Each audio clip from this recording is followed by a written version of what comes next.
The leather processing industry in Indonesia is not only a part of the traditional leather manufacturing sector, but also a key element in the high-end fashion and accessories industry. With a rich natural ecosystem, Indonesia has an abundant supply of snakes, allowing it to become one of the leading centers for snake leather processing in the world. This process starts with the collection of snake skins from local snake farms, or through systems that harvest from the wild, adhering to wildlife protection regulations.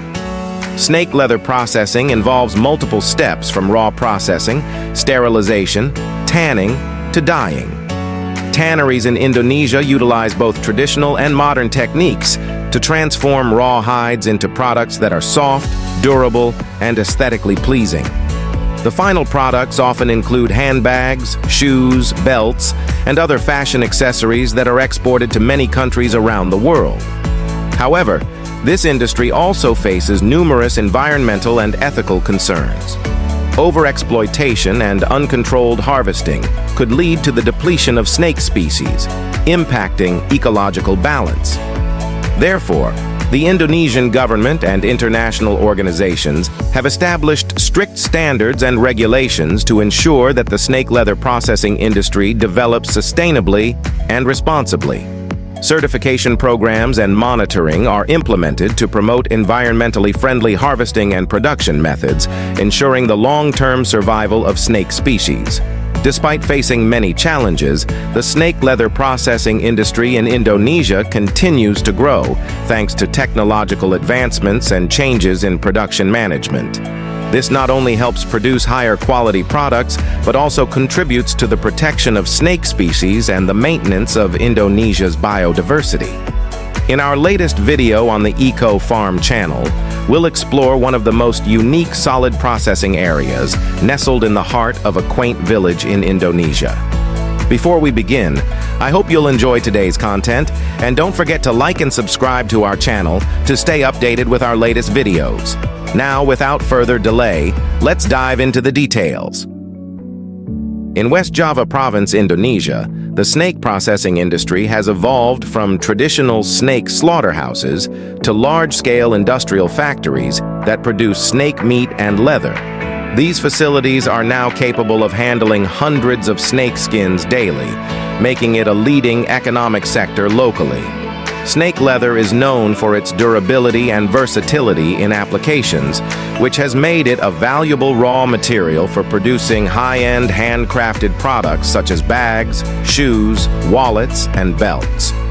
These factories utilize both farmed snakes and wild snakes, including both venomous and non-venomous species. Wild snakes are typically harvested when they reach 3 to 4 years of age, a process often carried out by local villagers who are paid for each snake they capture. To harvest snakes, some groups of fishermen organize trapping using nets and hooks in areas like mangrove forests and grasslands, where there is an abundance of large species like pythons and many smaller snakes. Additionally, to reduce the pressure on wild snake populations and support biodiversity conservation, some areas in West Java have developed snake farms. These farms not only supply raw materials to the processing factories, but also facilitate the research and conservation of snake species, especially those at risk of extinction. Thus, the snake processing industry in West Java is not only a significant part of the local economy, but also contributes to environmental protection and the maintenance of ecological balance.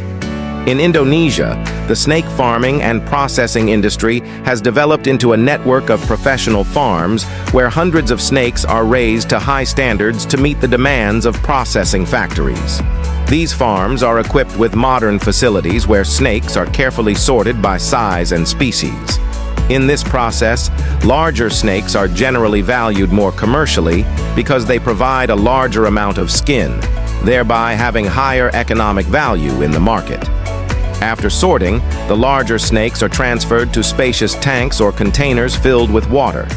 This not only minimizes pain for the snakes during slaughter, but also reduces mortality rates during transport, enhancing harvesting efficiency. The technique of harvesting snake skin is a meticulous manual process, requiring skill and precision, where the skin is carefully separated from the meat to avoid damaging the quality of the leather. Once separated, snake skin is meticulously cleaned to remove all dirt and impurities, and then transferred to a drying and preservation area. This process ensures that the snake skin maintains its durability and high aesthetic quality, enhancing its value when it reaches traders. These traders then purchase and transfer the skins to fashion designers in Western countries, where they can be sold for up to $4,000 each, reflecting a high appreciation for their aesthetic and quality. The prosperity of the snake processing industry not only contributes to economic value increase, but also creates numerous jobs for workers in Indonesia. Currently, this industry employs about 175,000 workers, reflecting the local economy's dependence on this industry and its crucial role in providing employment and improving the lives of many families. In the livestock and agriculture sector, the exploitation and processing of snake meat have become a significant activity, not only because it provides an important raw material for the food industry, but also because it contributes to the global food supply chain. After meticulous processing, snake meat is often consumed as a specialty food in local markets, where people value its nutritional content, providing essential protein for the body, similar to other types of meat such as chicken or beef. Besides using meat, snake skin is also a valuable product, especially in Indonesia, where locals have developed unique methods for processing snake skin. The skin is harvested and air-dried whole, then rolled and baked in an oven for about a day to ensure quality. This process turns the snake skin into a dry, hard product, ready for various uses, including in traditional medicine. Notably, dried snake not only serves as an important protein source but is also considered a key ingredient in traditional Chinese medicine, TCM, with the main market being China. In TCM, dried snake is believed to help regulate blood circulation and is commonly used to treat conditions like Gear syndrome. Additionally, while snake venom is widely recognized in modern medicine for its applications in treating snake bites and medical research, the value of snake bile is less known. Snake bile, a valuable component in traditional medicine, is carefully harvested and then dried for preservation. The use of snake bile in traditional remedies has been passed down through generations, reflecting the blend of traditional knowledge and modern healthcare practices. In the economic context of Indonesia, the python skin processing industry is not only a long-standing tradition, but also a significant source of income for many local communities. The work involves numerous manual high-skill steps, reflecting a combination of traditional knowledge and modern methods. Specifically, adult pythons, which can weigh up to $200 lb, about 90 kilogs, are a rare species hunted in Indonesia's tropical forests. Local people with years of experience hunt these pythons for their skin. Python skin is highly valued over regular snake skin due to its elasticity, durability, and distinctive aesthetic qualities. The python skin processing begins with injecting water into the body of the python after it has been hunted. This method is an advancement in the modern python skin industry, helping to soften the python's body, thereby making the skin removal process easier and less damaging to the skin quality. This step requires meticulousness and high craftsmanship, demanding experienced and skilled workers. After the skin has been separated, the next step is to dry it. This process ensures that the python skin does not rot or spoil before further processing. Once dry, the skin is dyed and shaped according to customer demands or market targets. Each finished python skin can be valued up to 10,000 USD, reflecting its high value in the fashion and luxury goods industry. This industry not only produces high economic value products, but also creates jobs for many local people, helping improve their lives through participation in the production value chain. This highlights the importance of the python leather processing industry in supporting local economies and preserving traditional craftsmanship skills. In addition, another interesting phenomenon in the natural world is the existence of certain fish species in Africa, where the climate is arid and hot. These fish have the ability to survive underground, in environments with scarce water, and can live for years without the need for surface water sources.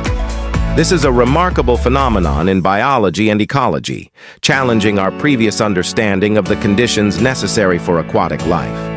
Scientists and ecologists are actively researching to discover and understand more about this unique survival mechanism of underground fish, opening up new knowledge about the adaptive and survival abilities of organisms in harsh conditions. The lungfish, a species that has existed on Earth for hundreds of millions of years, still maintains unique survival instincts that help them adapt to harsh environmental conditions.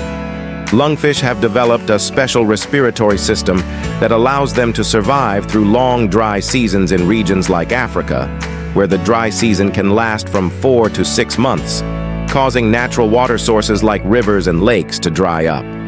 In shallow water environments such as marshes, lungfish are commonly found, but they can also live in large flooded areas. To adapt to the dry season, lungfish perform a hibernation behavior, burrowing into soft mud and creating a cocoon by secreting mucus to harden the mud around them, leaving only their mouth exposed to ensure an air supply. This process helps minimize metabolism, allowing the fish to survive in water-scarce conditions. When water sources are restored, lungfish leave their hiding spots to search for food. Their diet is quite diverse, including frogs, tadpoles, small fish, snails, shrimp, and even earthworms. Although lungfish can eat plants, they do not harm crops because the soil in the area is not suitable for agricultural use. In West Africa, where agriculture faces many challenges, lungfish can become a valuable resource due to their special survival ability, potentially improving local life quality through sustainable protein supply. In livestock and agriculture, lungfish are considered a potential sustainable food source for local communities in areas with favorable climate conditions. Lungfish, a species not only living underwater, can adapt to less moist environments by creating small marshes to inhabit. Notably, during long dry seasons, they are unaffected by dietary changes, which not only maintains but also enhances their survival ability in natural environments. The lungfish, a unique species of fish, often faces difficulties integrating with other species in the same freshwater ecosystem. Their aggressive nature makes cohabitation with other species impractical, as lungfish can not only catch up but also potentially kill other fish. Because of this, if one wishes to raise lungfish, it is necessary to create a separate, isolated living environment to avoid conflicts. Although there is potential for efficient cultivation, establishing suitable farming ponds for this species in areas with challenging terrain remains a challenge, and this method has not yet been widely adopted. Meanwhile, indigenous communities in Africa often harvest lungfish in the wild by digging through dry soil layers to find clay cocoons that conceal them. Similar to catfish in Asia, this species is considered an important protein source for the local people. However, due to its distinctive taste, the smell of lungfish meat is not widely appreciated. To improve the flavor and eliminate the fishy odor, locals often cook it by grilling or frying combined with local spices. Although not a main commodity in the commercial market due to selective taste preferences, lungfish remains an indispensable part of the sustainable food system of indigenous communities. Sea crabs are a species that brings significant economic value and are popular in several Asian countries such as India and Bangladesh, as well as some Southeast Asian nations. The growth of the sea crab farming industry has spurred the expansion of large farms in Thailand, the Philippines, and Vietnam, generating impressive revenues, sometimes reaching hundreds of thousands of dollars.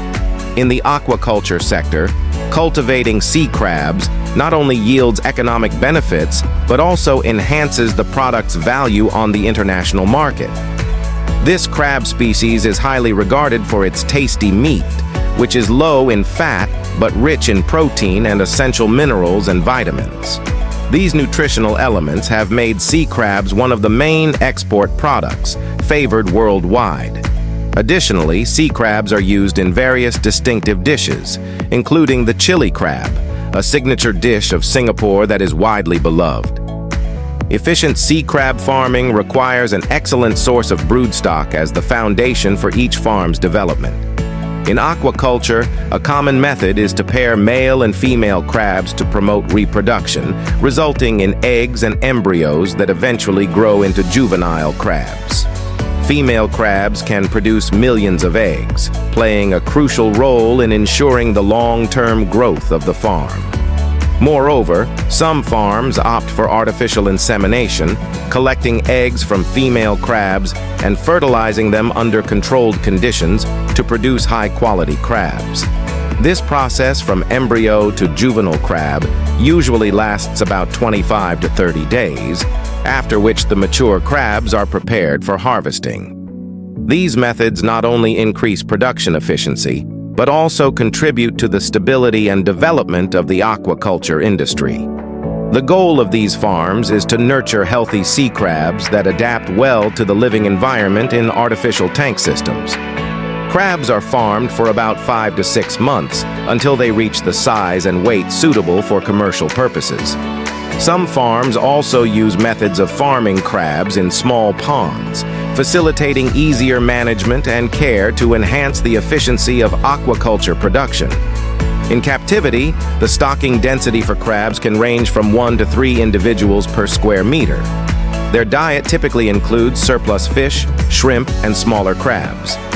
To ensure healthy growth, researchers recommend feeding an amount equal to 5% of the crab's body weight daily.